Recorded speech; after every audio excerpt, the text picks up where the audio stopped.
La construction du monde s'opère par l'intermédiaire de l'esprit créateur de l'être sans nom. Les nouveaux êtres, concrétisés à partir du dessin, s'expliquent par l'inclusion du processus créatif, exposé à une conscience, limitée à l'environnement de manifestation. La cognition s'établit, par l'insertion de l'esprit créateur, dans les corps dessinés et formés.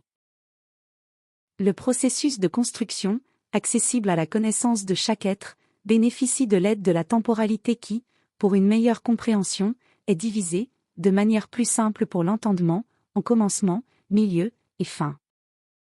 Le monde minéral est visible dans tout l'espace et impressionne la compréhension par sa longévité.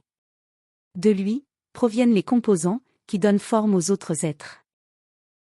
Dans toutes les mythologies, l'origine des espèces naît du mélange de l'eau et de la terre, qui forment les corps, destinés à abriter la vie. On raconte que même l'être humain se manifeste à travers le corps issu de l'argile, et qui reçoit le souffle divin. Tout processus physique, de n'importe quel corps, résulte des interconnexions entre les composants minéraux qui réagissent au mélange, qui s'opère intérieurement dans ces corps. Les réactions à ces mélanges déterminent la formation et la longévité de chaque corps. C'est ainsi que les corps sont perçus, avec de nouveaux dessins, qui identifient les changements et les phases. À chaque corps est attribuée l'idée d'autonomie, par la connexion à l'esprit créateur. C'est par cette autonomie apparente que l'être perçoit son propre corps et l'environnement dans lequel il est inséré. Chez les êtres humains, la tête est perçue comme le point où réside l'élément qui relie l'esprit. L'ingéniosité de l'esprit créateur accorde aux êtres créés l'idée de corps, qui sont les protagonistes des transformations. Les êtres humains se reconnaissent comme intelligents par l'usage de capacités qui leur permettent de tirer parti des ressources offertes par l'environnement à travers des transformations qui, pourtant, se consument en elles-mêmes. L'existence et la manipulation, issues de l'esprit créateur, insérées passent inaperçues. Il est incompréhensible que la subtilité puisse interférer, ou même dominer la concrétude. Les êtres, insérés dans des corps manifestés, comprennent facilement ce qu'ils voient et touchent. Il est tout aussi simple de réduire la vie à cette dimension.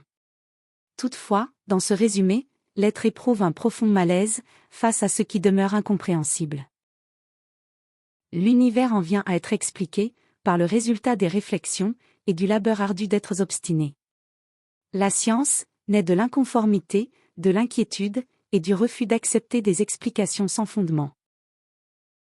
La science matérielle dissèque le monde concret. La science spirituelle dissèque le monde subtil. Dans les deux, la connexion à l'esprit créateur est présente. Le concept de pensée, ou simplement penser, est la clé de cette connexion. Ce qui se présente va au-delà du résultat.